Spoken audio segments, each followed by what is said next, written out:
podcast. I'm excited to welcome the host of the Love Is podcast, Kim Sorrelle. Kim, how are you? And I know you're excited about our guest. I'm doing great, Neil. Thank you. And yes, I am very excited about our guest, Valerie Brown.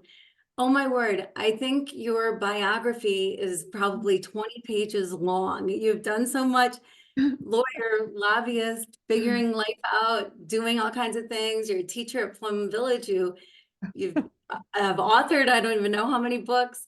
And I appreciate everything that I've listened to, everything I've read about you. You are amazing. You've got this new book that just came out with a couple of co-authors, Healing Our Way Home, Black Buddhist Teachings on Ancestors, Joy, and Liberation. Welcome to the show, Valerie. And I know we don't have so much time. I could talk to you forever. So I have a question right off the bat. So this book sounds like an amazing endeavor, like fun to do, probably sit down and talk to these other incredible women. But one of the things in the subtitle is about it says family origins, and identity is a thing, right? Like knowing where you're from. Talk about that a bit. First, Kim and Neil, thank you so much for having me. This is such a delight to be on the show and to meet your audience. Yeah, Kim, I really appreciate that shout out for identity and ancestors. And it's right up there in the subtitle of the book. Why? Why ancestors? Uh, Many things. We live with a sense of alienation. And particularly as people who identify as Black, Indigenous, and a person of color, we've had more than 400 years of alienation from enslavement. And so to have this sense that one is connected to yourself, connected to your ancestors, that we have a living legacy, I think is incredibly important. Several years ago, the then Surgeon General issued a stunning report in which he described a loneliness epidemic in which people feel not only disconnected to other people, but they feel disconnected to themselves. And so this sense that we have a home, within ourselves, that we belong. We have a sense of belonging in our communities, in our homes, and that this sense of belonging and connectedness, researchers say this is not important. This is a biological imperative. We actually cannot survive as a species without the sense of interdependence, interconnectedness. And so that begins with this sense within myself of I'm coming back home to myself, to my body, to being here. Even as I'm talking with you, I can feel my feet on the ground. That's a sense of coming home. So there's a lot of education that needs to be done. And that's why you co-authored this book, then it sounds like. Yeah, and this isn't done by one person, and that's why the book is a conversation among these three people: myself as a former lawyer lobbyist, Dr. Maricela Gomez as a public health expert and physician, and Karajul Lingo as a former nun and religious. Yeah, well, it's so interesting. Everything that you had to say is just so true. Loneliness is such a big deal, and a feeling of belonging. I've got a granddaughter who she leads a committee at her school about that is inclusive and belonging, right in the title of their committee, and it is at any age and everywhere. And so often I think we label people. We shove people to the side, or we move them away, or we don't befriend them because of something or whatever, when we're all walking on that same earth that keeps us grounded, right? And there should be more. Go ahead. Right. And, we live in a very digital world where we are in either continuous or partial distraction. We're busy, we're rushed, we're hurried, we're multitasking. And so all of this just living a 21st century life, forget anything else, just that alone is going to affect our sense of being connected to ourselves. And so that's going to affect how we develop relationships, not just with ourselves, but with other people. So if we're not connected to ourselves, we can't develop relationships with other people. Kind of define what you mean by that. It's hard to give what you don't have, right? Mhm. Like it's really hard to be present if you're not present. It's really hard to listen to another person with a sense of understanding, as opposed to listening for rebuttal or listening for disagreement or listening to fix somebody who is broken. That's a very different experience. And so if we don't in ourselves cultivate these skills of how to listen, how to focus, how, and I don't mean sitting in a cave in the Himalayas. I mean to be able to just give our undivided attention without being distracted by a cell phone for 2 minutes. And we know the research proves like what that does when we bring the cell phone when we're distracted. So Maya Angelou had this wonderful quote. People forget what you said, they forget what you did, but they never forget how they felt around you. Mhm. So this is about cultivating a felt sense within ourselves of coming home, feeling grounded, feeling calm, feeling okay with ourselves in the midst of political polarization, in the midst of chaos, in the midst of climate change, in the midst of all of this, so that we can discern the right path for us and take action that really is beneficial, not just to us, but to all beings. Wow, I love everything you just said. And talking about listening is huge. To me, listening is love. And if you really love whoever you're with, including yourself, you're going to listen. But if you love the person that you're with, which we should just love everybody, then your ears should open up and your full attention should go there. And I think because we've had so many distractions and have so many distractions, it's easy to be in conversation and think about what you're going to cook for dinner, where you need to stop on the way home, who's going to soccer practice or whatever. And so it's practice, right? You need to practice to get there so that you can just hone in and show that love, that you love that person so much you realize is the most important moment of your life is right here, right now. So how was that for you to transition from lawyer lobbyist, go get them, do it all, to listening?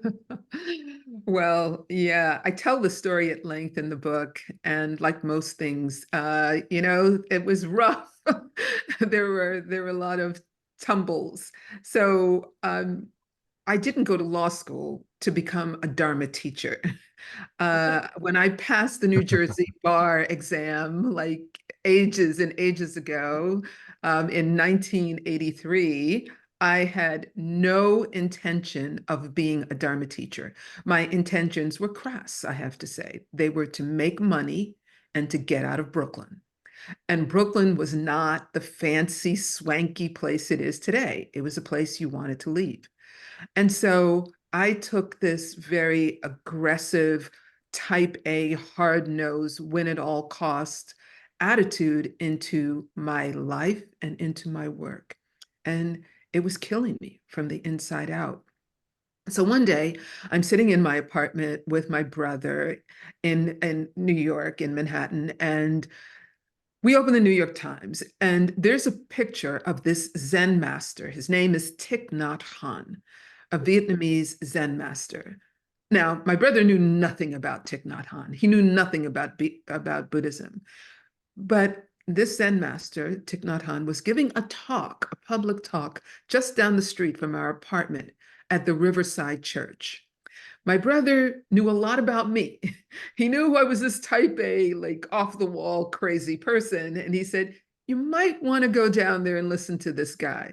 So I did. I walked out of the talk a few hours later, skeptical.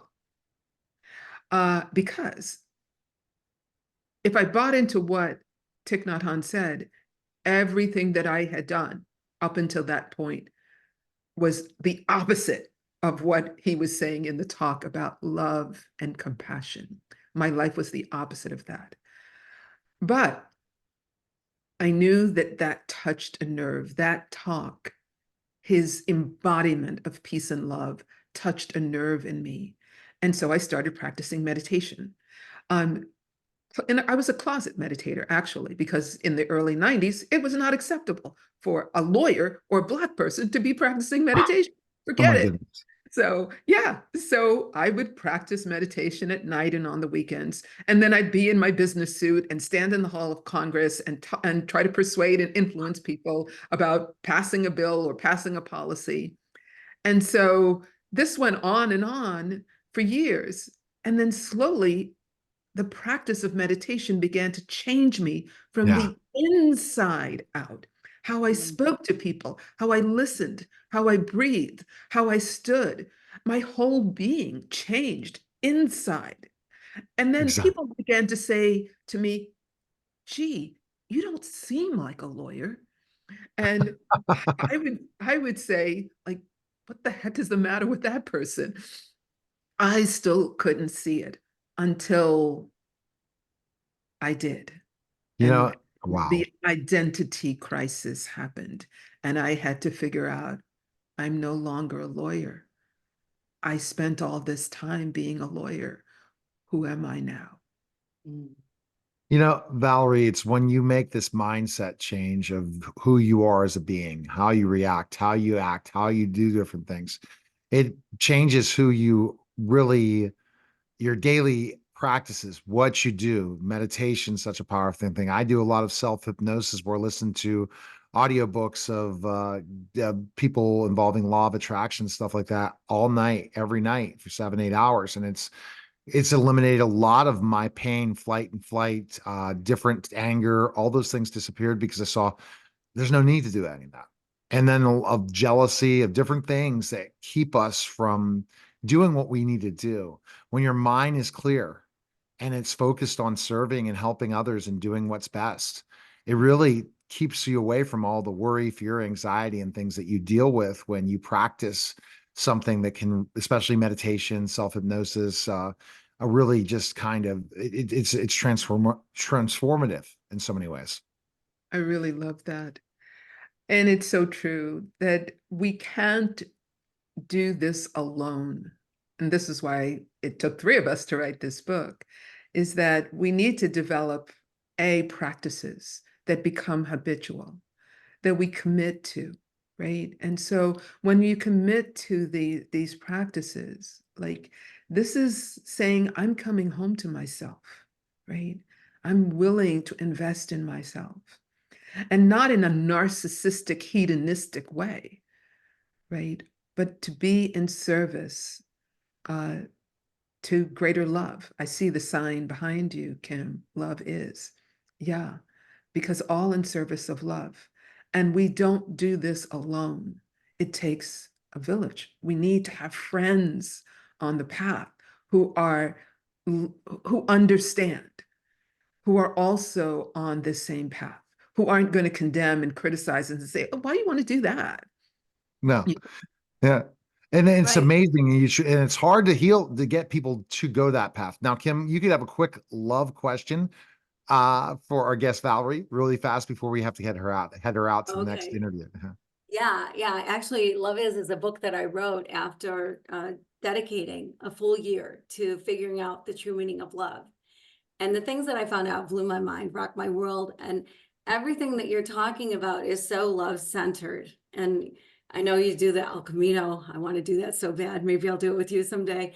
But where do you see love playing a role in everything, in your awakening, your understanding of yourself in a different way? Where is love involved? Yeah. It's the ground.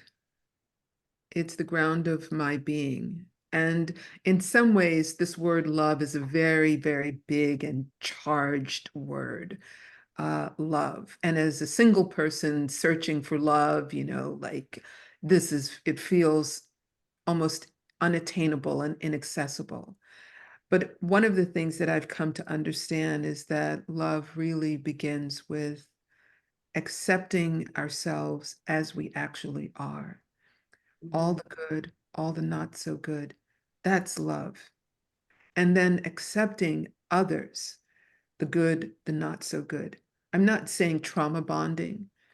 I'm not saying being in an abusive relationship, but being able to really make the distinction, between really accepting people as they are. And this is not easy. This takes practice. And I think one of the greatest foundations of mindfulness is the realization that I can be alive and in this moment, like right here, right now. And that's love. So many people have the experience of holding hands with a child or being with a grandparent, but they're not really there. It's like, oh yeah, you know, it's just another thing, until a tragedy happens or we know, something crisis happens, then it gets our attention. But if we could bring that quality of, I'm really there, I'm really there for you, I'm really there for myself, and to share that with other people, that's really love. And I That's think so, that is a great gift. so powerful. Best place we can purchase your book and learn more about you. Where can we go? Yes, so it's Healing Our Way Home, Ancestors, Black Buddhist Teachings on Ancestors, Joy and Liberation. It's available at bookstores everywhere, including Amazon and on Parallax Press. That's Parallax Press. And if people want to get in touch with me, you can reach me at my website, which is valeriebrown.us. That's valeriebrown.us. Thanks, Valerie. Appreciate it. Okay, that was a special simulcast of the Neil Haley Show and the Love Is podcast, guys. Take care.